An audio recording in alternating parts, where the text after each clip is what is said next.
Bonjour et bienvenue au Muséum d'histoire naturelle de Toulouse. Nous sommes ravis de vous accueillir pour une rencontre et une conférence exceptionnelle en compagnie de Corinne Sombrun, auteure et spécialiste de la transe chamanique mongole, ainsi que Cathy Desplat, directrice de l'association Délire d'encre. Bonjour mesdames. Bonjour. Bonjour. Cet événement s'inscrit dans un double cadre, tout d'abord dans celui du Festival Terre d'ailleurs, qui est un festival d'expéditions scientifiques coproduit par le Muséum avec l'association Délire d'encre, et festival que Corinne Sombrun connaît d'ailleurs très bien, puisqu'en 2003, elle a obtenu le prix littéraire Terre d'ailleurs pour son livre « Les esprits de la steppe ». Second cadre, l'exposition temporaire actuelle du Muséum, à savoir Magie-sorcellerie, qui est coproduite avec le Musée des Confluences de Lyon et qui a été conçue en 2 actes, l'acte 1 étant à Toulouse et l'acte 2 en 2022-2023 à Lyon. Dans l'acte 1, le Muséum va confronter le croire et le savoir en s'attachant à montrer qu'il existe bel et bien une pluralité des magies entre universalité et intemporalité. Si vous suivez avec attention l'actualité du Muséum, que ce soit sur le web ou sur les réseaux sociaux, cela ne vous aura sans doute pas échappé qu'hier soir, nous avons permis la projection et la diffusion du film « Un monde plus grand », réalisé par Fabienne Berthaud, et qui est l'adaptation d'un autre livre de Corinne Sombrun intitulé « Mon initiation chez les chamans ». Ce film retrace en effet le parcours singulier d'une ethnomusicienne, ingénieure du son, partie en 2001 en reportage pour la BBC et pour la radio, avec comme objectif de faire découvrir les mystères mongols aux auditeurs, dont le chamanisme. Lors d'une cérémonie chamanique, au cours de laquelle le chaman nommé Balgir induit la transe au son du tambour, Corinne Sombrun va être prise de tremblement, va se mettre à gesticuler et à pousser des hurlements de loup. Tout portait alors à croire que le monde des esprits venait de la désigner comme une authentique chamane. Dès lors, il fallait impérativement lui transmettre la connaissance. Sa formation, qui se fera en alternance, va durer 8 ans. 8 années pendant lesquelles elle va vivre des transes, c'est-à-dire des états modifiés de conscience qui vont lui permettre d'accéder au monde des esprits. Or, il faut savoir que dans la structure sociale mongole, le monde des esprits est le garant du maintien de l'harmonie. Et le chaman, lui, est considéré comme un intercesseur qui permet d'accéder à une réalité différente et qui consulte et dialogue avec les esprits. À son retour en France, Corinne Sombrun va être confrontée au scepticisme occidental, et notamment le scepticisme de la communauté scientifique, mais elle va être conseillée par le professeur Pierre Éthévenot, ancien directeur de recherche de l'INSERM, et elle va dès lors entreprendre une étude scientifique autour des états modifiés de conscience afin de prouver que la transe chamanique est un phénomène cognitif digne d'intérêt et sérieux. Elle va être ainsi à l'origine du premier protocole de recherche sur la transe chamanique mongole étudié au prisme des neurosciences. Alors finalement, nous pouvons nous demander à quel genre d'informations la transe chamanique donne-t-elle accès ? Quelle modification induit-elle dans le cerveau ? Et surtout, est-elle réellement à la portée de tous ? Voici certaines des questions qui vont être abordées lors de la conférence que vous allez suivre maintenant et qui s'intitule « De la transe chamanique à la transe cognitive ». Je laisse maintenant la parole à Corinne Sombrun. Merci Laetitia. Bon, vous avez déjà tout dit, donc je recommence depuis le début. Je vous emmène tout de suite en Mongolie, des images que j'ai prises en 2001, il y a 20 ans maintenant. Et ça a quand même pas mal changé, hein, mais ça va vous faire voyager déjà à la source.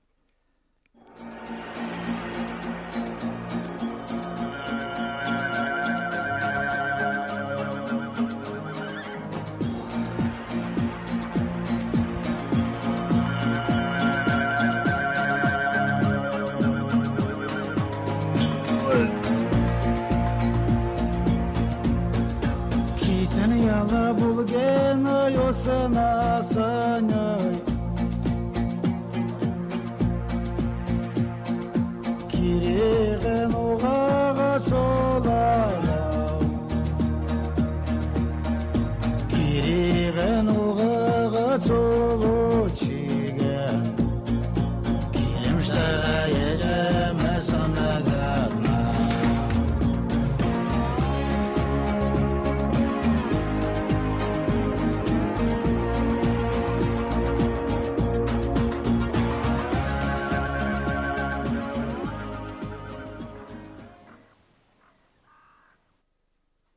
Alors voilà une carte de la Mongolie et la flèche en rouge vous indique l'endroit que vous venez de voir, qui est le nord de la Mongolie, quasiment à la frontière de la Sibérie. Et c'est là que nous sommes allés avec mon ami Nara la première fois pour rencontrer des chamans lors de ce reportage pour la BBC. La musique que vous avez entendue sur les images sont le tube de l'été 2001. Voilà, c'est une musique que j'ai ramenée en France et que j'ai adorée et qu'on entendait à fond dans le van pour aller jusque là-haut. Qu'est-ce que je sais du chamanisme à l'époque? Je fais un reportage pour la BBC. Je suis censée faire découvrir les mystères mongols aux auditeurs de la BBC. Et je n'en connais pas grand-chose. Alors tout ce que je sais, c'est qu'on va dans cet endroit, que la plupart des chamans à l'époque sont au nord de la Mongolie, qu'il y en a environ une trentaine. C'est pas ça, je reviens. Voilà, c'est pas grave. Alors qu'il y a une trentaine de chamans en Mongolie pour une population de 3 millions d'habitants, ce qui fait à peu près 1 sur 100 000. Ce que je sais aussi, c'est que là-bas, on ne décide pas d'être chaman, c'est qu'on est désigné, on reçoit l'étincelle chamanique et qu'on est désigné, disent-ils, par les esprits. Alors les esprits, on va voir un petit peu qu'est-ce que ça peut représenter. Voilà. Alors au départ, dans la tradition mongole, bien sûr, il y a beaucoup d'ethnies en Mongolie, donc chacune a une cosmogonie un petit peu différente, mais bon, dans un tronc commun, on peut dire que au départ, on a l'esprit du ciel qui est à l'origine de tout, qui s'appelle Tenger, et le ciel, au travers de la pluie, de la neige, aurait fécondé la terre, et la terre, elle, aurait donné naissance aux vivants. Alors, quand ce vivant meurent, eux parlent de ces âmes qui vont dans ce qu'ils appellent le monde noir. Et le monde noir, c'est le monde noir en opposition au monde éclairé par le soleil, tout simplement. Et alors en orange, tout autour, là, vous avez ce qu'ils appellent le monde des esprits. Alors ces esprits, Laetitia en a parlé un petit peu tout à l'heure, ces esprits sont les garants du maintien de l'harmonie dans le monde. Ce qui fait qu'en Mongolie, on ne décide jamais tout seul, on n'a pas une vision égocentrée des choses, on va toujours demander d'abord l'avis des esprits avant de prendre une décision pour la communauté et même pour soi-même.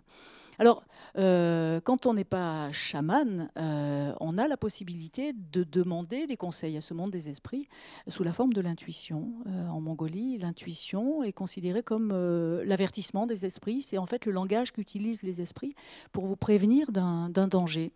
Et quand on n'a pas écouté son intuition et qu'on se trouve face à une accumulation de problèmes qui sont récurrents, on se dit j'ai sans doute pas écouté les messages des esprits, j'ai fait des bêtises, on va voir un petit peu tout à l'heure quel est le contenu de ces bêtises.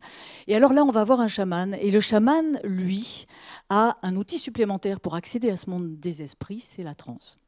Alors comment est-ce qu'il va accéder à la transe? C'est grâce au son d'un gros tambour qu'on va voir tout à l'heure, qui fait environ 1 mètre de diamètre, et qui va permettre au chaman d'accéder à la transe. Et dans cet état, il est capable d'aller poser des questions à ce monde des esprits.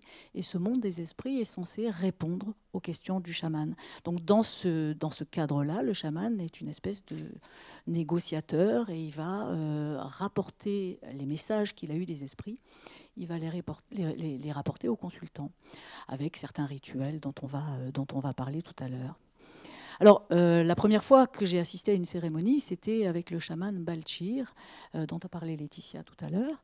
Et la première fois que j'ai écouté le tambour, ça m'a fait évidemment un effet, enfin non pas évidemment, ça m'a fait un effet auquel je ne m'attendais pas du tout, qui était que je me suis mise à sautiller, puis à sauter, puis à trembler, et puis à pousser des hurlements de loup, dont j'avais conscience, mais je ne pouvais pas m'empêcher de les faire. Et j'avais aussi un besoin irrépressible de faire ces mouvements, de faire ces hurlements de loup. Quand je suis sortie de cet état, je voyais bien qu'il s'était passé quelque chose de très bizarre. Le chaman et Nara ont discuté entre eux pendant un moment, et puis le chaman a dit à Nara, mais pourquoi tu m'as pas dit qu'elle était chamane? Parce que selon lui, si j'avais réagi comme ça au son du tambour, je faisais partie de ces 1 sur 100 000 qui sont, dit-il, désignés par les esprits. Alors pour lui, la position était simple, c'est-à-dire que dans la mesure où j'avais reçu l'étincelle chamanique, il devait me transmettre cette connaissance qui, à l'époque, ne se transmettait que de chaman à chaman. Et ma première réaction, évidemment, a été de dire non, parce qu'il m'a dit que tu dois rester 3 ans avec nous à la frontière de la Sibérie. Et pour moi, c'était hors de question, bien sûr. Et il m'a dit un truc. Moi, j'étais en pleine période de deuil. Et il a dit un truc qui m'a décidé à y aller. C'est que les chamans avaient, dans les informations qu'ils pouvaient recevoir et les messages des esprits qu'ils pouvaient recevoir, ils avaient la capacité à pouvoir dialoguer avec l'esprit des morts. Voilà. Alors, évidemment, moi, ma culture, à moi, déjà m'avait pas dit que le tambour pouvait provoquer ça sur mon cerveau. Et elle ne m'avait pas dit non plus qu'elle ne m'avait pas donné de solution pour les morts en Occident. Il n'y avait aucun moyen de les retrouver. Et là, j'avais un petit fil, quelque chose qui peut-être me permettrait d'aller retrouver l'autre et d'avoir une dernière conversation avec l'autre. Voilà, c'est un peu l'histoire du film, ce qu'on voit dans un monde plus grand. Alors, le Balshir, le chaman, celui qui a découvert le don, en général, n'est pas le chaman qui va transmettre la connaissance. Et pour trouver le chaman qui va transmettre la connaissance, on a repris la route avec Nara. Et on est arrivé ici. Alors encore un peu plus au nord, vraiment plus à la frontière de la Sibérie, à l'endroit où j'ai montré la flèche tout à l'heure, autour d'un lac qui s'appelle le lac Rovskoul, qui est la sœur géologique du lac Baïkal.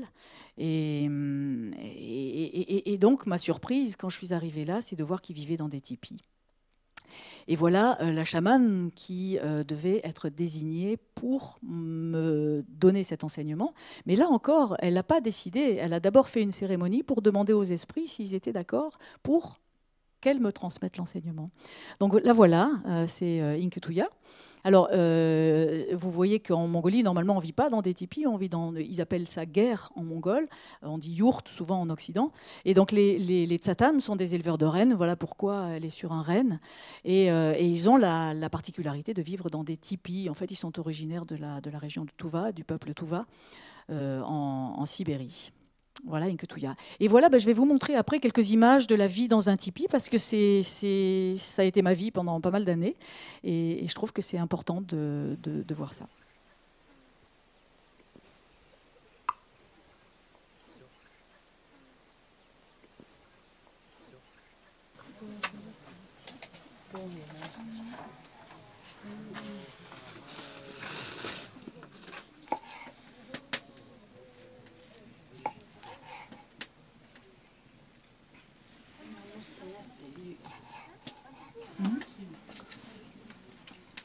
Бэтнэрээ? Бэтнэр энэ хол руу утрага. Утрага. Тий. Энд тий. Баяр цэцэг. Би устр. Томас. Чинтэс. Би амссан тэр үсээ. Яг моряа болоо. За тэр өдөр хонон аялдаад маргааш нь бас ирв байв. Тэгээд энэ төгрөгөөч яахгүй. Мөкөн уусан. Тэгээд нэг ариг Уусан. тэгж хүнээ Амир тоглож яах нь. Өний эрүүл мэндээр хийдээс хөөе. туслаа шүү дээ. Надад хүн амт ариг тэнэ дэрийг авчих. Тагруу өчтөө би тэнэ. Би 3-1 юм дээр. Тэгээд маань бас уугаад тэрэн доо.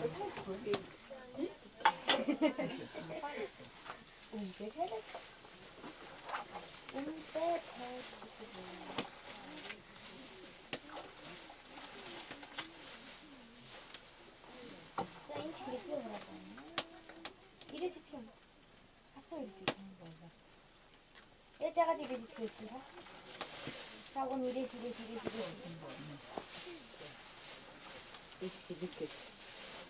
그러니 보고 싶긴 한 그런 보고 싶어.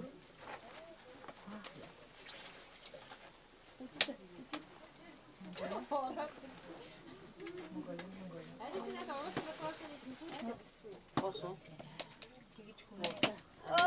이제 바지라면 왜 할게? 근데 요즘엔 내 아니 진짜 됐어. 만나 단다.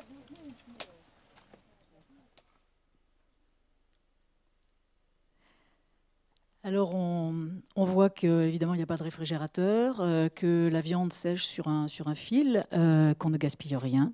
Vous avez vu les os au départ. Moi, j'ai jamais réussi à nettoyer un os aussi bien qu'eux.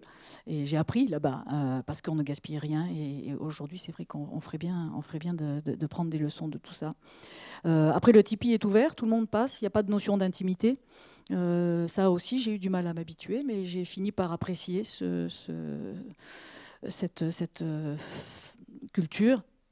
Et les gens passent quand ils veulent. Il y a toujours quelque chose à offrir, un petit peu comme chez nos grands-parents, hein, comme ça c'était peut-être arrière-grands-parents encore, comme c'était autrefois. Alors voilà le chaman. Donc c'est la même, c'est Inketuya, avec son costume de chaman et le tambour dont je vous parlais tout à l'heure.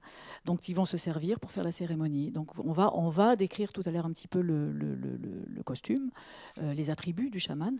Mais voilà dans quelle tenue il va faire la cérémonie. Donc là j'ai eu le droit de prendre des photos. Vous allez voir tout à l'heure un petit peu le déroulement d'une cérémonie.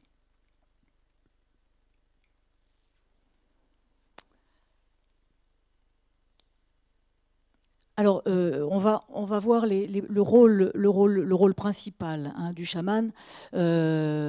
Pourquoi et quand on va consulter un chaman? Alors, c'est essentiellement parce qu'ils appellent ça être déserté par son ciel. Être déserté par son ciel, ça veut dire que, en fait, on n'a pas respecté les rituels et que les esprits qu'on doit consulter régulièrement, on a eu tellement assez de nous parce qu'on ne les a pas consultés, qu'on fait que des bêtises, parce qu'on est égocentré, qu'on ne les a pas consultés, eh bien, ils vont s'en aller. Voilà. Donc, dans ces cas-là, ils définissent cette situation comme on est déserté par son ciel. Et pour les Mongols, c'est la pire des choses, parce que si on n'a pas le soutien et l'intelligence et la vie de ces esprits qui ont une vue globale d'une situation, eh bien, on est perdu et les difficultés arrivent. Alors pourquoi on a été déserté par son ciel? Ça tourne autour d'un seul mot, hein, c'est le mot respect. Voilà, on n'a pas respecté les rituels, on n'a pas respecté sa nourriture, on n'a pas respecté les messages des esprits, donc on n'a pas respecté la nature, on n'a pas respecté son environnement. Et du coup, ça va énerver les esprits parce que s'ils sont responsables du maintien de l'harmonie, si on fait tout pour désharmoniser les choses, eh bien ça va les énerver. Donc ils vont d'abord vous envoyer des messages en disant ça va pas, ça va pas, ça va pas. Donc c'est sous la forme d'intuition qu'on peut avoir. Nous, on sait très bien quand on fait quelque chose qui va pas. Et si ça continue, eh bien là, les problèmes vont arriver. Et on va aller consulter le chaman parce que lui, c'est le seul à pouvoir aller demander aux esprits au moins quelle est la raison du geste qui les a énervés.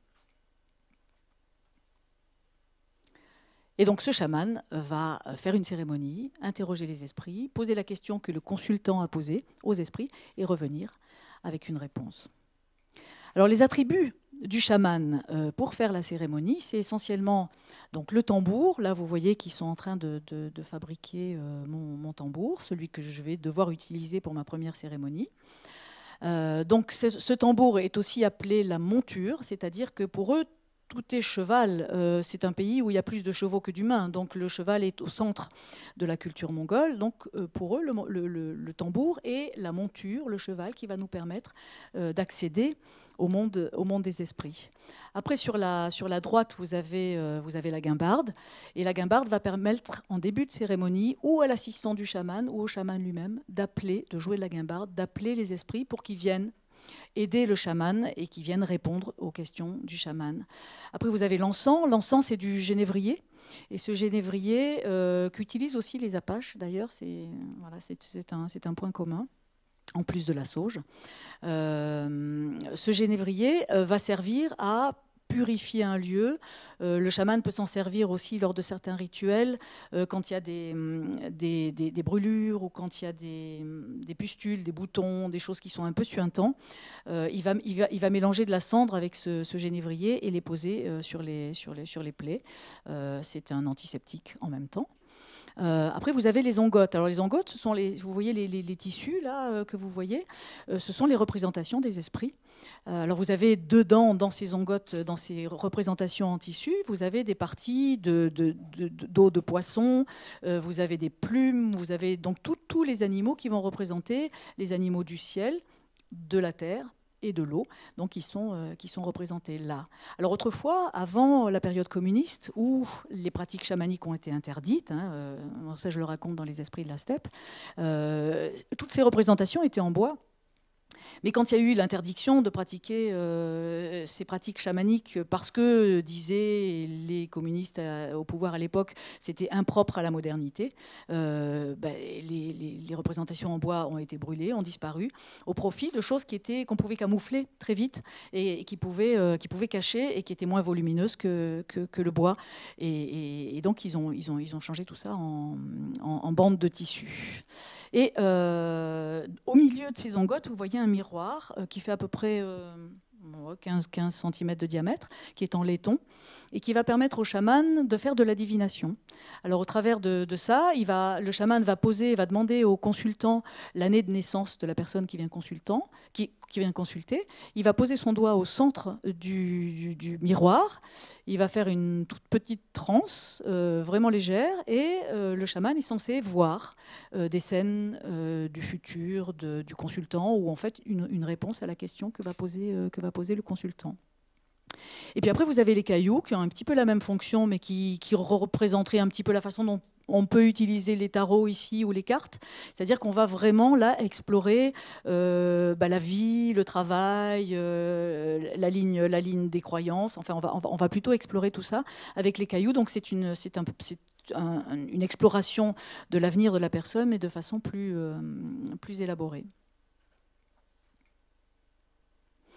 Alors voilà, après le costume du chaman. Alors en fonction des ethnies, le costume va être différent. Là, vous voyez encore des costumes qui sont en peau. Celui de Inketuya au milieu est encore en tissu. Mais vous voyez à gauche, c'est la chamane Bayambar qui était à Meureun. Et qui est encore en peau. Alors c'est une très très très vieille chamane, elle est décédée aujourd'hui, et vous voyez qu'elle est assise pour jouer du tambour, et elle avait un tambour adapté qui était plus petit, et comme elle ne pouvait pas faire toute la cérémonie debout, elle la faisait assise, mais c'était quand même impressionnant la force qu'elle dégageait quand elle frappait ce tambour, même assise. Mais la position traditionnelle du chaman, c'est debout, avec le gros tambour que vous avez vu, comme vous voyez au centre, Inketuya. Et vous voyez que Inketuya, il y a plein de bandes blanches sur son costume. Et ces bandes blanches, en fait, si on les regarde de près, elles sont écrites. C'est-à-dire que tous les consultants sont venus écrire un vœu ou une question sur la bande, et ils vont donner la bande en début de cérémonie à l'assistant du chaman, qui est le tushik, et le tushik va accrocher la bande, donc la question, au costume du chaman. Et vous voyez qu'au fur et à mesure de la vie du chaman, toutes les questions restent. Parce que pendant la cérémonie, les esprits sont censés venir voir ces questions. Et donc, ces questions restent sur le dos du chaman, sur le costume du chaman, jusqu'au décès du chaman. Elles sont toujours là. C'est pour ça que ce costume-là a beaucoup. Donc, quand elle fait une cérémonie, on a l'impression d'un oiseau avec plein de plumes blanches. C'est très beau à voir. Mais ce n'est pas dans toutes les traditions. Ça, c'est plutôt la tradition Tsatan. Et vous voyez que l'autre chaman n'a pas du tout ces bandes blanches. Alors, le costume est une armure qui va permettre, parce que pour eux, la traversée du monde des esprits représente un danger, dans la mesure où, avant d'accéder aux esprits, au monde des esprits qui vont donner des réponses aux questions du consultant, il va falloir traverser des esprits où il y a beaucoup d'entités qui peuvent vous attaquer, des entités néfastes qui peuvent vous attaquer. Et donc, le costume est vraiment conçu comme une armure, avec des parties métalliques, avec des grelots. Des grelots, il y a différentes formes de grelots qui sont décrits et que je décris dans Les Esprits de la Steppe. Et donc, ces grelots vont, être fait pour attirer, pour faire de la musique, pour attirer les esprits, pour leur dire allez, la cérémonie est là, venez. Et 2, pour aussi chasser, parce que c'est des grelots qui sont considérés comme des balles. Et ces balles sont censées tirer sur les esprits et les entités néfastes si jamais elles attaquent le chaman. Le tambour est aussi construit comme une arme, c'est-à-dire qu'à l'intérieur du tambour, on ne le voit pas là, vous avez une espèce de bande de saule qui est souple, et qui a la forme d'un arc qui est prêt aussi à tirer des flèches sur les entités néfastes. Donc il y a toujours cette notion de danger dont on va reparler tout à l'heure dans les neurosciences, où on va trouver quand même une similitude, au moins pour les premières trans. Après, vous voyez en bas à gauche, vous avez le chausson du chaman qui va chausser pour pouvoir faire ce voyage vers le monde des esprits. Alors là aussi, il est en peau de chèvre avec des grelots aussi. Et puis vous voyez la coiffe. Alors la coiffe, elle va être placée, vous le voyez, sur les chamans. Elle est placée autour du front du chaman, mais aussi il y a des franges devant les yeux du chaman, pour que surtout le regard du chaman ne croise pas celui des entités néfastes, parce qu'elles pourraient le tuer. Voilà. Donc tout ça est fait pour protéger le chaman. Et le petit miroir que vous voyez devant sur la coiffe, c'est un miroir. Aussi, c'est une protection, c'est-à-dire que si jamais les entités néfastes veulent vous attaquer, elles vont se voir dans ce miroir. Et évidemment, le fait de se voir, comme elles sont hyper moches, ça va leur faire peur et elles vont partir. Et les plumes que vous voyez sur la coiffe du chaman, ce sont des plumes de soir. Alors on a identifié que c'était un coq de bruyère, qui est un animal sacré là-bas, parce qu'il est censé ne se nourrir que de plantes médicinales et d'eau pure des montagnes. Et donc il va faire le lien, ces plumes vont faire le lien entre les esprits du ciel, de la terre et le chaman. Alors quels sont les principaux rituels ?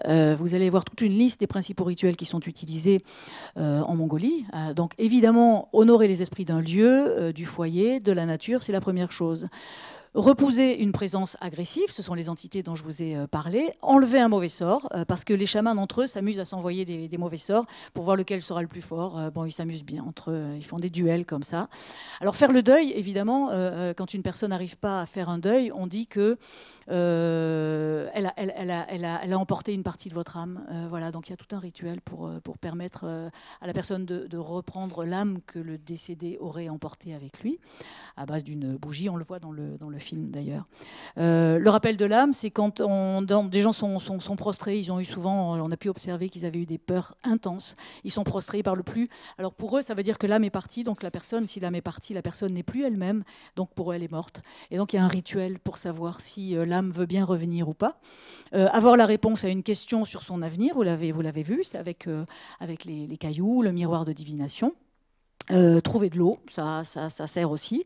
Alors savoir si l'on a reçu l'étincelle chamanique, parce que souvent dans une lignée, quand on a des enfants, s'il y en a un qui a ce qu'on appelle une des maladies chamaniques, qui est tombé dans les pommes, qui est des sortes de tachycardie, qui est certaines formes d'épilepsie qu'on n'a pas encore identifiées. Donc toutes ces sortes de maladies, si on a été frappé par la foudre et qu'on s'en sort, tout ça est considéré comme des maladies chamaniques.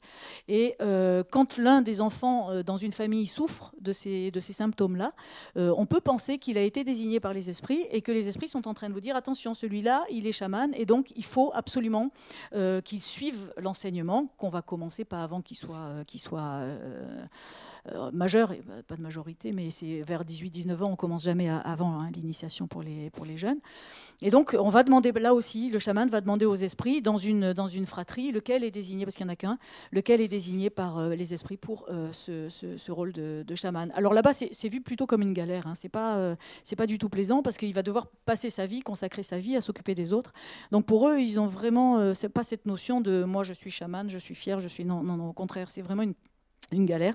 Et moins on est chaman et plus on est content là-bas. Voilà. Alors après, libérer de la dépendance à l'alcool, vous savez que c'est un grave problème, l'alcool là-bas. Donc il y a beaucoup de gens qui sont alcooliques et on m'a appris le rituel pour libérer de l'alcool. Donc notamment, on vous fait boire de la fiente de mouette, ce qui est efficace. C'est-à-dire qu'on ne boit plus pendant quelques temps, ça c'est sûr. Voilà, en plus de l'adhésion au rituel qui fait qu'on peut être impressionné, bien sûr, par le rituel. Et puis, et bien sûr, ce qui est utile à tout le monde, c'est apporter la chance, la santé, la force, l'amour et l'abondance. avec des rituels particuliers. Et aujourd'hui, bien sûr, parce qu'il faut bien penser que le chamanisme est une langue vivante, qu'elle ne va pas rester figée et qu'elle doit être au service de la communauté. Et donc le chamanisme va aussi, les rituels vont aussi être au service de la communauté. Et aujourd'hui, eh ben, on va voir le chaman pour que l'entreprise soit prospère. Donc il y a des tas de nouveaux rituels qui sont apparus depuis que le chamanisme est réautorisé en Mongolie, c'est-à-dire les années 92, la fin de la période communiste. Il y a des nouveaux rituels qui sont apparus. Alors, je vais vous la montrer, cette cérémonie chamanique, quand même. Voilà, donc c'est sous forme de photos, mais vous allez entendre le tambour pour avoir une idée de la façon dont se déroule la transe chamanique et comment on va passer après à une autre forme de transe.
Alors le tronc commun à tous les chamans, c'est justement d'utiliser le tambour pour aller s'adresser aux esprits. Il n'y a pas de notion de guérison comme on l'entend en Occident avec les guérisseurs. Dans ce tronc commun, chaque chaman va après développer ses propres capacités. Alors parmi certains chamans, il y a des chamans qui vont avoir, en plus de ce tronc commun, de la capacité à la transe, qui vont en plus avoir des capacités de guérisseur. Chaman, Inketuya par exemple, elle avait dans ses capacités celle d'entrer en contact avec un esprit cancanier. Donc elle obtenait comme ça les pensées des autres, ce qui n'était pas marrant. Alors d'autres chamans disent qu'en soufflant 3 fois sur une dent, ils peuvent la guérir. Et donc ces chamans qu'on appelle guérisseurs, ils n'existaient pas autrefois. Aujourd'hui, il y a une nouvelle catégorie de chamans qu'on appelle les chamans blancs, qui ont plutôt ces capacités de guérisseurs. Mais ça, c'est arrivé avec le tourisme chamanique, où il y avait une demande d'occidentaux d'avoir des guérisseurs et de venir pour des séances de guérison. Mais ce n'était pas au départ dans la tradition chamanique mongole, de cette façon-là en tout cas. Alors quels sont les effets de la transe ? Moi j'ai pu le vivre et le premier effet que vivent toutes les personnes en transe, c'est une modification, une distorsion de l'espace, de la notion d'espace et de temps. La douleur, la perception de la douleur est diminuée. La force est augmentée, puisque vous voyez la taille du tambour, on est capable de le tenir pendant 4-5 heures sans problème. Et un phénomène de dissociation, parce que tout d'un coup, la perception du jeu est modifiée, puisqu'elle peut se transformer en j'ai l'impression, ou je sens que je suis un animal, un personnage. Il n'y a pas forcément un seul animal, hein, il peut y avoir plein de choses. Et cette notion de il y a quelque chose en moi qui fait quelque chose que je n'ai pas décidé de faire, qui prend ma place en quelque sorte. Donc eux disent que c'est l'esprit qui est venu vous posséder, et nous, on va avoir une autre interprétation dont on parlera tout à l'heure. Et l'accès à des informations dont on parlait tout à l'heure, qui sont des informations et une relation amplifiée à l'invisible. Donc l'invisible est très important en Mongolie, et donc c'est les esprits qui sont dans l'invisible. Moi, au départ, quand j'arrivais là-bas, j'ai dit mais c'est quoi cette histoire? Dans l'invisible, il n'y a rien pour moi occidental. Et effectivement, quand on est en transe, on a des personnages, des visions d'animaux, alors qui se mettent à parler. Alors au début, je ne comprenais pas du tout ce qu'ils disaient, puis petit à petit, un sens arrive, ou quelquefois des évidences, qui font partie des informations auxquelles ils font référence. La question que je me suis posée, alors, c'était évidemment, mais pourquoi le tambour fait ça sur mon cerveau? Voilà. Alors j'ai voulu comprendre, parce que au départ, ça m'a beaucoup surprise. Évidemment, j'ai pensé que c'était un peu pathologique. Et d'ailleurs, le premier médecin que j'ai rencontré, mon médecin, m'a donné la carte du psychiatre, hein, quand même, quand je lui ai raconté ça. Alors, j'étais entre deux chaises. En Mongolie, il disait « tu es chaman », et dans ma culture à moi, il disait « tu es bonne pour la psychiatrie ». Donc, c'était très, très difficile. Il faut penser que c'est il y a 20 ans, en 2001. Aujourd'hui, ça a beaucoup évolué, mais à l'époque, c'était compliqué. Alors, avant d'arriver à rencontrer Pierre et Thévenon, dont a parlé Laetitia tout à l'heure, il m'a fallu quelques années, il a fallu 5 ans, en fait, pour rencontrer cet homme qui avait, lui, déjà travaillé beaucoup sur la méditation et qui, dans les années 70, disait que la méditation modifiait le comportement du cerveau. Donc, il était directeur de recherche à l'INSERM. Et quand il m'a reçu, il a bien voulu écouter mon histoire, et surtout, il m'a demandé de faire une démonstration. Mais je ne pouvais pas lui faire une démonstration comme ça. Donc, j'ai joué du tambour, j'avais pas le costume, j'ai joué du tambour, je suis entrée en transe, et quand je suis sortie de cet état-là, il m'a dit effectivement, il y a quelque chose d'intéressant à voir. Le problème, si vous voulez qu'on fasse un EEG de votre cerveau, parce que moi j'étais persuadée que le son du tambour modifiait le comportement de mon cerveau, c'était pas possible sinon que ça me mette dans cet état-là. Surtout que quand le son du tambour s'arrêtait, pouf, je revenais à mon état habituel, on va dire. Donc Pierre m'a dit bah oui, ce serait intéressant de faire un EEG, mais avec le tambour, c'est pas compatible avec les conditions d'enregistrement et les conditions techniques d'enregistrement d'un électroencéphalogramme dans un laboratoire, et 2, vous bougez beaucoup trop. Pour qu'un électroencéphalogramme soit valable, il ne faut pas qu'il y ait d'artefacts musculaires, c'est-à-dire que l'enregistrement va prendre les mouvements musculaires plutôt que les réactions du cerveau provoquées par la transe. Donc j'avais 2 challenges, celui d'induire la transe par la seule volonté, ce que je ne savais pas du tout possible, et 2, d'arriver à maîtriser la transe suffisamment pour bouger le moins possible. Voilà. Donc je vais passer sur l'entraînement qui a été nécessaire pour que j'arrive à faire ça. J'ai fini par y arriver. Je suis retournée le voir, je lui ai montré, je lui ai fait une démonstration de transe, donc induite par la seule volonté, il n'y avait plus de tambour. Et il m'a dit, bah là c'est bon, et j'arrivais à moins bouger. Et il m'a dit, là c'est bon, voilà, je vais t'envoyer là, tac. Donc là, c'est l'Alberta Hospital avec le professeur Pierre-Florent Ry, qui a été le premier chercheur à bien vouloir faire ces tests. Bon, c'est un hôpital psychiatrique, je dis toujours en rigolant, mais je rigolais pas tellement quand je suis arrivée là-bas, surtout quand j'ai dû faire la démonstration devant tout un parterre de psychiatres, neuropsychiatres qui ont demandé à une démonstration, et cette démonstration, je l'ai faite devant eux, donc j'ai induit la transe par la seule volonté, avec tout ce que ça a impliqué, comme évidemment repères pathologiques, donc phénomène de dissociation multiple, phénomène de personnalité multiple, méningite limbique, enfin bref, j'ai eu droit à plein de comparaisons. Forcément, c'était des médecins, donc ils ont comparé à ce qu'ils avaient déjà vu dans les phénomènes pathologiques. Alors, on a fait un EEG de mon cerveau à l'état de repos et puis en transe pour comparer. Et d'abord, je vais vous montrer ce qu'est devenu la transe qui était induite par le tambour, vous avez vu tout à l'heure. et une transe que j'ai induit par la seule volonté. C'est un travail qu'on a fait dans un laboratoire plus tard avec le professeur Marc-Henri. Et vous allez voir que ce qui sort de moi, d'abord je l'induis par la volonté, et après ce qui sort de moi, c'est pas du tout contrôlé. C'est des chants, des sons. Vous allez entendre un langage particulier qu'on appelle maintenant proto-langage, et qui sont tous des phénomènes provoqués par la transe, et qui sont pour nous un phénomène de communication avec notre environnement. Là, j'avais un peu d'eau placée devant moi, dont je ne connaissais pas l'origine, et le jeu, c'était d'essayer d'obtenir le plus d'informations possible de cette eau. Bon, ça, c'est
inutile de dire que je ne suis pas du tout capable de faire ce que j'ai fait là pendant les trans dans un état de conscience ordinaire. D'abord, on voit la longueur des sons qui demande une maîtrise de la colonne d'air que je ne suis pas capable de faire dans un état de conscience ordinaire.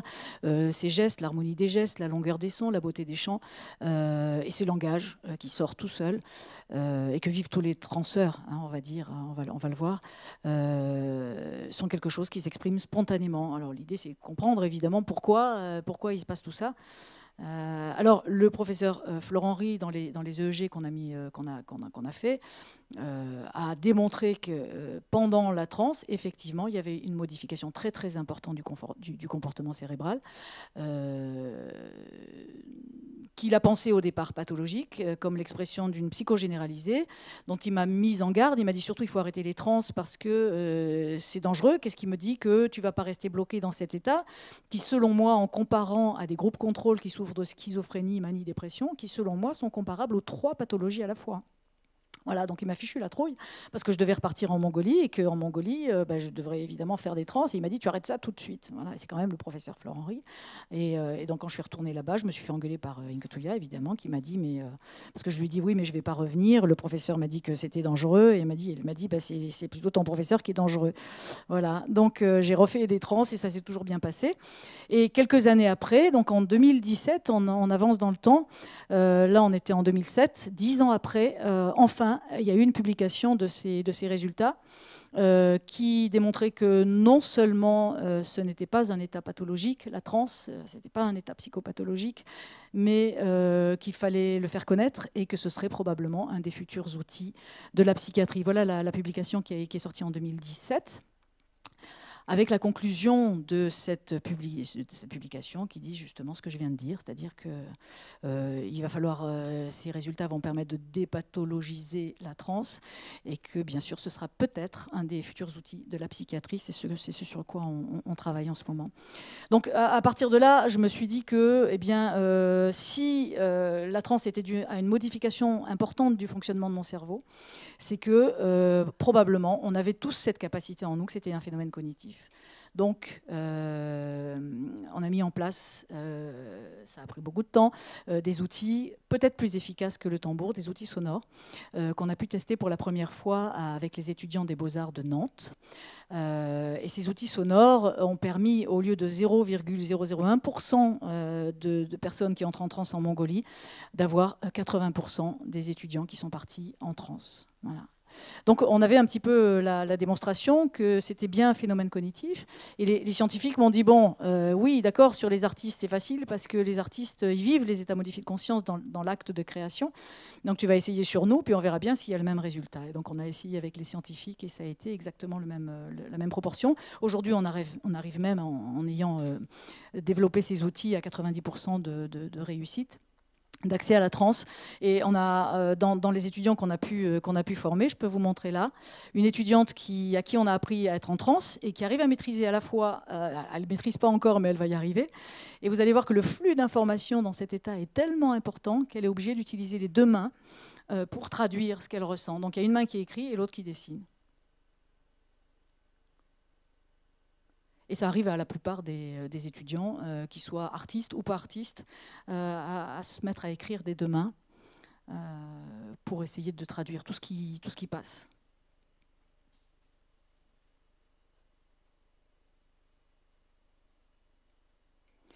Je passe à une autre artiste qui a essayé, dont le rêve c'était de dessiner le mouvement, la danse en mouvement. Elle n'avait jamais réussi jusque-là. Donc là, elle a commencé en transe à dessiner ça. C'était pas évident.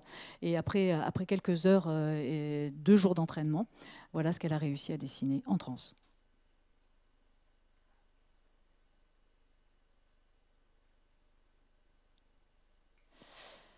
Et là, on a fait un groupe de chercheurs dans le cadre du Mind and Life Institute. On était en Allemagne. Et donc voilà ce qu'ont réussi à dessiner les chercheurs qui ne sont pas du tout artistes catégorisés. Et voilà les dessins. Et on les voit en bas en train de regarder ce qu'ils ont été capables de faire juste après la transe. Pas pendant, mais parce qu'il faut s'entraîner, mais juste après la transe. Pendant les 10 minutes, un quart d'heure où le cerveau est toujours un peu en transe et où il est désinhibé, où on est capable de faire ça. Après, on a commencé, grâce à Steven Loreis, à Audrey Van den Huys et Olivia Gosseries, on a réussi à mettre en place des protocoles de recherche sur la transe, donc avec une induction volontaire. Alors, vous voyez toutes sortes d'appareils. Ces résultats ont été publiés en partie en 2019 et ils vont être publiés dans son ensemble en 2021. Et voilà ce qu'on peut observer entre la différence dans l'état de conscience ordinaire sur le cortex cérébral et pendant la transe, avec une diminution vraiment de la diffusion des informations pendant la transe. Là, c'est vraiment flagrant et c'est dans les zones de fréquence bêta. Le plus impressionnant. Donc c'est sur un sujet qui était moi. Et là, je vous montre un chercheur dont le bassin est paralysé partiellement et qu'on va mettre en transe pour la première fois. Et vous allez voir que son bassin va se mettre à bouger de façon impressionnante alors qu'il était incapable de bouger. Voilà. Voilà. Et là, pareil, il voit son corps faire, mais il n'a pas décidé de le faire parce qu'il n'est pas capable de le faire dans un état de conscience ordinaire. Et l'état de transe permet de faire bouger son bassin. Donc on pense que c'est les mouvements apparemment désordonnés des jambes qui ont permis le déblocage de ça. En sortant de la transe, c'était la même chose, hein, il était aussi bloqué. Mais le fait de voir ses jambes bouger et de pouvoir être conscient pendant l'état de transe, parce qu'on est toujours conscient, il a pu apprendre ces mouvements et les reproduire de façon à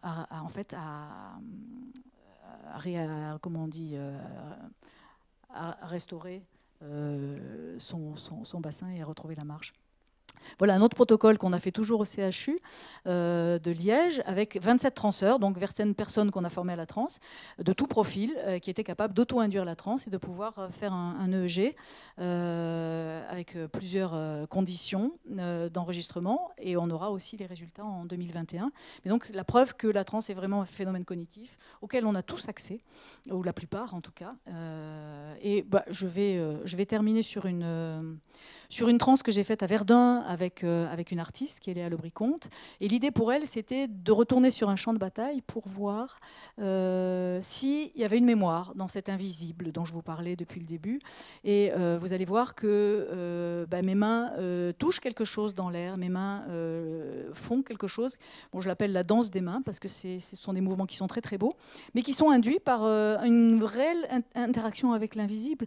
Et ça, on est vraiment une période dans notre époque où cette reconnexion à l'invisible, cette reconnexion à notre environnement va être nécessaire. Et en voilà un bel exemple.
Voilà, c'est vraiment une danse avec l'invisible qui soudain se matérialise grâce à ces états, une interaction et une communion extraordinaire.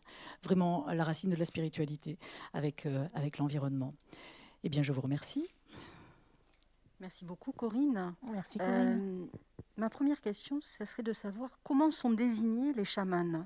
C'est vrai que tout à l'heure, tu nous as parlé de l'hérédité, des fratries, et qu'on désignait un enfant dans une fratrie. Mais est-ce qu'il y a d'autres modes de désignation ? Alors, dans la tradition, non, ce sont les esprits. Donc, le chaman en transe qui va demander aux esprits lequel est désigné parmi les enfants, et il va donner une réponse. Voilà. Et l'esprit va donner une réponse. Ce n'est pas le chaman qui décide, c'est personne qui décide, ce sont les esprits qui décident. Voilà. Aujourd'hui, 20 ans après, avec le tourisme chamanique, bien sûr, tout ça est proposé à tout le monde, moyennant de l'argent, moyennant... Voilà. Donc là, ces traditions se sont perdues. Entre eux, ces traditions sont respectées. Donc aujourd'hui, avec la demande, les chamans font des cérémonies n'importe où, n'importe quand. Autrefois, on faisait des cérémonies qu'à l'apparition de 3 étoiles dans la nuit, parce que c'était le moment où les esprits sont les plus puissants. 3 premières étoiles dans la nuit.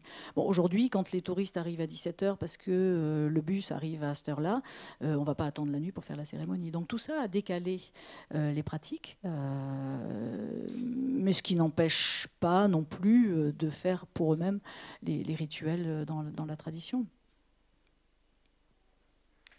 Et moi, Corinne, j'aurais aimé savoir la première fois que tu as que tu as entendu ce tambour et que tu as senti que tu avais quelque chose qui se transformait. Qu'est-ce qui t'est passé par la tête ?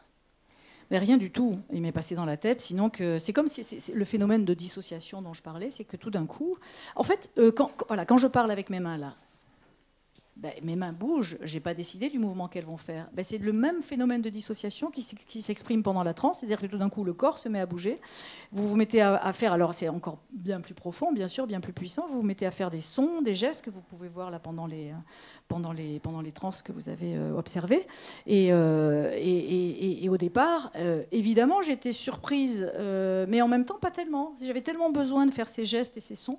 C'est après après la transe, que j'ai été vraiment inquiète. Voilà. Et tu te rappelais un petit peu de ton état? On a le souvenir tout le temps, c'est ce que je disais, on est conscient pendant toute la période de la transe, donc on peut très bien se souvenir de tout ce qui s'est passé. Alors peut-être pas forcément dans l'ordre, et ce dont on ne se souvient pas, ben forcément on ne s'en souvient pas, mais on peut très bien dire, ben voilà, j'ai vécu ça, j'ai vu ça, on peut très bien décrire tout ce qui s'est passé pendant une transe. Voilà. On a vu qu'il y a eu une évolution des mentalités depuis 2001. Mais quel a été le premier accueil de la communauté scientifique? Est-ce qu'il a été divers et varié, ou est-ce qu'il a été unanime Il a été plutôt unanimement contre.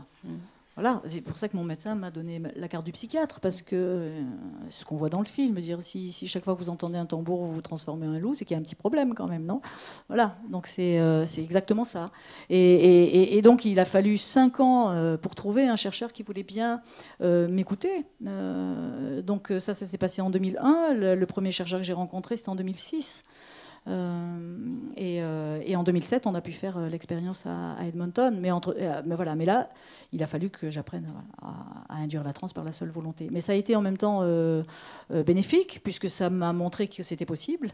Et du coup, maintenant, on a mis en place une méthode, les outils qu'on a développés pour induire une transe chez la majorité des gens, et 2, la méthode pour permettre aux gens d'induire la transe par la seule volonté, c'est-à-dire qu'après ils sont complètement autonomes, ils disent comment on vit une méditation, on peut induire une transe aussi facilement que ça, avec un peu d'entraînement. Il faut de l'entraînement, hein.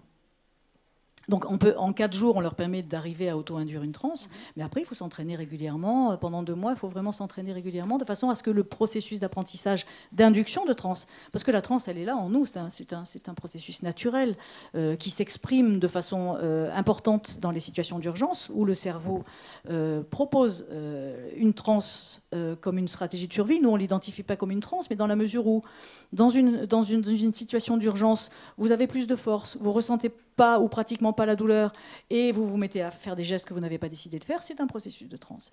Donc c'est absolument naturel. On l'a tous là à disposition. Mais le cerveau l'utilise que quand il en a besoin. Donc nous, on lui apprend à l'utiliser, on l'apprend à l'utiliser à volonté et à le déclencher à volonté. Donc là, on est en train de travailler avec des chercheurs et des médecins, des psychologues, et essayer de démontrer les applications, pas de les démontrer, d'essayer de comprendre les applications cliniques de ces états. Parce que quand on apprend à vivre une transe, à quoi ça sert, en gros? Est-ce que ça a des applications cliniques? Donc il y a la première étude clinique qui va être mise en place au CHU de Liège, qui a été financée par la Fondation contre le cancer, avec les docteurs Van de Nuys et Gosseries, toujours dans l'équipe du Giga Consciousness. Et donc cette étude va se faire dans le cadre de patients oncologiques. Alors pas pour savoir si ça va avoir un effet sur un cancer, mais ce sont des patients qui ont terminé leur traitement depuis 1 an, moins d'1 an, et on va voir s'il y a un bénéfice sur le bien-être, donc sur la douleur, sur le sommeil, sur la détresse émotionnelle, après des traitements qui sont lourds, donc si ça améliore la qualité de vie des gens de pratiquer la transe. Donc on va avoir un groupe de patients qu'on va former, qui vont être suivis sur 4 ans. Donc il y a un autre groupe qui va être formé à l'hypnose et un autre groupe qui va être formé à la méditation. Donc on a déjà des résultats sur la méditation et sur l'hypnose et sur l'intérêt sur la qualité de vie de ces pratiques, mais on n'a encore jamais rien sur la transe qu'on appelle maintenant transe cognitive auto-induite. Parce que dans la mesure où c'est un potentiel cognitif, on a décidé de l'appeler comme ça, et puis qu'on la pratique en dehors de tout rituel et culture, parce qu'on sait aujourd'hui que c'était là bien avant la culture chamanique, mais eux ont eu l'intelligence de le préserver et de savoir le transmettre. Nous, on l'a laissé tomber.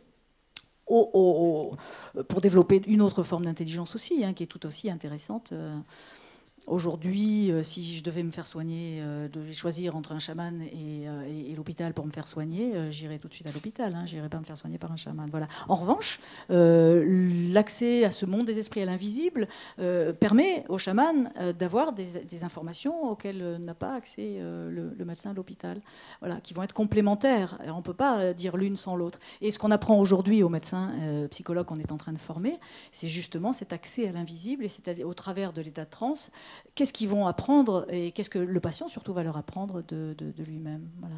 Donc ça va représenter 4 ans de formation pour les thérapeutes dans le cadre du cursus qu'on a mis en place. Avec 2 années en diplôme universitaire, ça c'est une première. Ce sera annoncé officiellement en avril. Donc il y a 2 diplômes universitaires qui vont être mis en place grâce à Antoine Bioy, les professeurs Antoine Bioy et Marie-Carmen Castillo, qui vont l'ouvrir à Paris 8. Donc un diplôme universitaire, une première année qui sera étude des trans, et une deuxième année sous forme de DESU qui sera pratique des trans. Voilà, ça va être une première au monde sur ça. Voilà, donc c'est une grande joie, une grande victoire sur. Ça fait 20 ans que je travaille à tout ça. Donc ça fait vraiment plaisir et c'est une immense joie de voir les gens se reconnecter à ce potentiel. On leur dit toujours, on vous apprend rien, simplement il est là ce potentiel, on l'a en nous tous. Il suffit de vous apprendre à vous y reconnecter de façon volontaire, parce qu'il s'exprime de façon involontaire souvent. Oui, et on s'exprime alors de façon involontaire dans ces cas-là, mais est-ce que les gestes que tu fais ou que font les chamans, ils sont différents suivant les questions posées, ou est-ce que c'est complètement aléatoire en fonction de je sais pas. Alors, les chamans, ils ont un tambour en Mongolie, donc ils vont jouer du tambour. Les gestes qu'ils vont faire, c'est frapper le tambour. Ils gardent le tambour tout le temps. Tout le temps. Et il n'y a que le chaman qui est en transe, pas les gens autour, en Mongolie du moins. Et donc la transe de chaque chaman va être spécifique et singulière à chaque chaman. Si l'accès à la transe est un phénomène cognitif, la transe va s'exprimer de façon singulière. C'est-à-dire que chaque chaman a ses chants, a ses prières qui vont venir pendant la pratique de la transe. Et donc c'est pareil dans le cadre de la transe cognitive auto-induite, c'est que chaque personne, chaque transeur, on les appelle les transeurs, chaque transeur va vivre une transe qu'il a besoin de vivre. Et donc la transe va s'exprimer de façon singulière. Voilà. Et donc il y a plein de formes de transe, avec plein de gestes différents, en fonction des intentions de la transe et aussi en fonction des réparations que la transe doit opérer sur soi-même. Cathy parlait des gestes. Ce qu'il en est pour la langue, est-ce qu'il faut pratiquer la langue mongole pour communiquer avec les esprits? Est-ce qu'il existe en fait une langue universelle, véhiculaire, qui permet d'entrer en communication? Alors vous m'avez entendu parler pendant la transe auto-induite que je vous ai montré dans un laboratoire. On dit des trucs, mais c'est pas une langue en fait. C'est ce qu'on appelle nous le proto-langage, qui va se traduire par voilà. Mais là je dis quelque chose, mais ça va s'exprimer, ça va sortir tout seul pendant la transe. Et donc chaque transeur va avoir un proto-langage qui est probablement, ça a un sens. C'est-à-dire quand on le dit, on sait le sens que ça a. Normalement, l'assistant, le touchik, est capable de comprendre ce que dit le chaman pendant ces états-là. Et donc c'est ce proto-langage dont les sons, les mots sont des sons, d'accord ? Simplement, nous, pour communiquer, on a dû mettre une signification à chaque mot. Mais ça reste des sons. Donc là, il n'y a pas de signification au mot, il y a quand même un sens. Mais un sens qui est beaucoup plus grand que celui qu'on peut attribuer à un mot, parce que la signification réduit le sens finalement. Et si je dis « je t'aime » à quelqu'un, c'est une chose, mais si je lui dis « c'est pas pareil. D'accord ? Donc là, on comprend bien la différence entre la signification du mot, qui réduit le sens, et l'expression d'une émotion au travers de ce proto-langage qui va être bien plus fort. Et donc là on travaille avec des chercheurs sur le langage non violent, justement, et comment utiliser, on va commencer un travail avec une chercheuse, comment peut-être intégrer ce proto-langage dans le cadre de la communication non violente. Parce qu'il est très facile à mettre en œuvre, en fait. Il est juste là aussi pour nous. Et alors dans les couples, c'est formidable. Parce qu'on commence, au lieu de s'engueuler, on commence par parler comme ça, parce qu'on a formé des couples de transeurs, bien sûr. Et donc, ils nous ont raconté, on commence par parler comme ça, en proto-langage. Une fois que l'émotion, en fait, est exprimée, après, on peut discuter et on est calme. Voilà. Mais une fois qu'on a dit...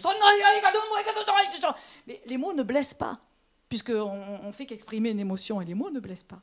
Voilà. Donc, comme il n'y a pas de risque de blesser l'autre par des mots qui vont rester, malheureusement, on peut commencer à s'exprimer comme ça, d'où l'idée de travailler sur le langage non violent dans ce cadre-là. Voilà. Il y a de quoi faire là. Et oui, il y a de quoi faire. Et donc tu te situes dans un monde qui est à la fois terrestre, avec les esprits, d'un autre côté. Est-ce que dans ta vie de tous les jours, tu le ressens? Qu'est-ce que dans ta vie de tous les jours? Mais bien sûr, parce que cette relation amplifiée, en fait, la pratique de la transe va provoquer une amplification cognitive qui va modifier l'état de conscience ordinaire de chacun. Aujourd'hui, il y a 20 ans, mon état de conscience ordinaire, il était, disons, sur ce curseur-là.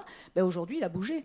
Parce que mon cerveau, on va probablement le démontrer, comme on sait aujourd'hui que la méditation modifie la physionomie du cerveau avec la pratique, la transe va probablement faire la même chose, c'est ce qu'on va remarquer.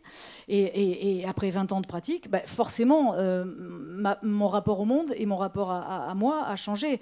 Et par exemple, quand je passe au milieu du musée, là, vous avez dû m'entendre faire des petits sons, parce que c'est un vrai plaisir, parce que c'est une communication naturelle avec tout ce qui nous environne. Et l'envie de partager des informations qu'on perçoit. Alors, ce monde des esprits, nous, on va dire que ce sont des informations. Ce sont des fréquences, mais ces informations, elles sont là, elles sont partout autour de nous. Et c'est ce qu'on réalise dans ces états de transe. Et puis après, on n'a plus besoin de l'état de transe pour avoir cette communication amplifiée. Quand on va se promener dans une forêt, quand on va se promener, là, il y a plein de choses qui nous arrivent, plus ou moins agréables. Mais est-ce que pour autant, le chaman a un cerveau différent de celui du commandement? Il n'a pas un cerveau différent. Et la pratique de la transe a modifié son cerveau. Mais moi, c'était ma question au départ. Parce qu'on me disait, quand on a mis ces outils au point, il n'arrêtait pas de me dire, oui, mais ces outils, ils vont marcher que sur toi, que sur les chamans. Donc il y avait deux possibilités. Ou les chamans avaient effectivement un cerveau différent, soit l'outil qu'ils utilisent là-bas n'est pas suffisamment efficace pour déclencher une tranche chez tout le monde. Parce que moi, je ne voulais pas accepter que j'avais un cerveau différent des autres. Et le travail de Florent Ries, les études, les EEG, les études EEG qu'on a montraient que j'avais un cerveau sain, normal, pas différent des autres. Donc, à partir de là, ma préférence a été sur on va trouver des outils qui sont plus efficaces que le tambour. Voilà, c'est ce qu'on a fait. Et d'où l'accès de 90% à la transe. Voilà. Mais les chamans n'ont pas de cerveau différent. Ils ont probablement développé des capacités pour des raisons de maladie, d'hérédité, de plein de choses comme ça, ou frappés par la foudre, j'en parlais tout à l'heure, qui font qu'ils ont un accès plus facile et peut-être développer ce potentiel de façon spontanée. Mais la pratique de la transe, une fois qu'on est connecté à ça, va de toute façon développer des capacités qui étaient en sommeil avant. Donc le cerveau a changé avec la pratique de la transe. Et pour revenir, avant de conclure peut-être, pour revenir à la Mongolie, tu as parlé du tourisme. Et je pense que le tourisme a eu des effets assez puissants dévastateurs sur le chamanisme. Et est-ce qu'ils ont quand même quelque chose de privé encore, on peut dire, derrière, qui fait qu'ils gardent leur tradition et leur culture? Oui, évidemment. Il y a quand même un noyau qui reste sobre et qui va rester dans les traditions, parce que eux, ils ont quand même très très peur que les esprits leur envoient des problèmes. C'est-à-dire, si on n'est pas en accord avec ces esprits, si on n'est pas aligné avec ce qu'on est pour eux, si on ne respecte pas les rituels, si on ne respecte pas tout ça. Donc simplement, en travaillant avec les touristes, ils disent, en général, ils ne font pas appel à leurs esprits dans les cérémonies. Ils disent... je dirais citer des recettes de cuisine, mais bon, c'est un peu la même chose, c'est-à-dire qu'ils n'appellent pas leurs esprits de façon à ne pas les énerver et à ne pas les vexer. Et quant aux touristes, ils disent ils se débrouillent avec leurs esprits, c'est pas notre problème. Nous, ils nous donnent de l'argent pour qu'on fasse quelque chose, on le fait, et c'est à eux de se débrouiller à être en harmonie avec leurs esprits après. Voilà. Donc, ça a créé sur place un peu de confusion, parce qu'aujourd'hui, il y a plus de 3000 chamans qui vont pratiquer des cérémonies. Mais vous avez vu le costume du chaman, une fois qu'il a le masque, le costume, tout ça, personne ne peut savoir s'il est en transe, à part quelqu'un qui ne connaît pas vraiment la transe. Donc beaucoup de touristes font un peu berner, mais bon, c'est pas grave. En tout cas, cet engouement-là montre aujourd'hui que notre société est vraiment prête à se reconnecter à ce potentiel. Et c'est ça qu'il faut retenir de tout ça. Alors bien sûr, c'est un peu chaotique parfois, il y a des dérives, mais ça nous montre qu'on est prêt Après avoir développé à outrance la pensée analytique, on est prêt à aller embrasser les arbres. Donc c'est ça la bonne laisser nouvelle. parler l'intuition. Et laisser parler l'intuition et voilà, et se connecter à notre environnement. Donc c'est ce que ça veut dire. Et là, on voit au niveau d'une société globale, on voit ce phénomène qui se met en place, qui est le même que les stratégies d'urgence, c'est-à-dire que tout d'un coup, on ne peut pas s'empêcher d'aller vers ça. C'est qu'on sait. Moi, tous les gens que je rencontre dans les conférences, tout le monde, ils savent. Et c'est eux qui poussent la science aussi, qui ont beaucoup aidé dans l'évolution de ces recherches. C'est eux qui poussent et qui sont contagieux, puisqu'on parle de virus, hein, je vais pas m'en priver. C'est eux qui poussent et qui poussent les médecins, les chercheurs, la médecine à se dire, ah ben attends, il n'y a que nous maintenant qui sommes sceptiques et les gens. Voilà. Donc ça s'exprime vraiment de façon très puissante, très forte, comme un besoin irrépressible quasiment de se dire c'est ça. Maintenant on doit avant de développer nos cerveaux par l'humain augmenté, peut-être on va apprendre à développer déjà nos propres capacités. Et ça, ils le savent, les gens le savent. Et c'est beau à voir, bien que ce soit un peu parfois chaotique. Merci beaucoup, Corinne. La conférence de Corinne Sombrun touche maintenant à sa fin. Merci infiniment, Corinne, pour votre intervention. Merci à vous. Et votre présence. Merci, Cathy. Merci Corinne. Je suis ravie de te retrouver quelques années après et de voir surtout l'évolution qu'a pu avoir ton action. C'est fabuleux. Merci. Alors, sachez que le prochain festival Terre d'ailleurs aura lieu du 24 au 28 novembre 2021 et qu'il aura pour thème les expéditions scientifiques autour du monde. Je tenais également à vous remercier pour votre écoute et votre fidélité. Et malgré le contexte sanitaire actuel, nous espérons vous retrouver très vite dans l'enceinte du muséum, notamment pour découvrir notre exposition Magie-Sorcellerie, parce que c'est bien le public qui fait vivre nos expositions et qui donne une âme à nos collections. Alors merci et surtout à très bientôt. Au revoir. Au revoir.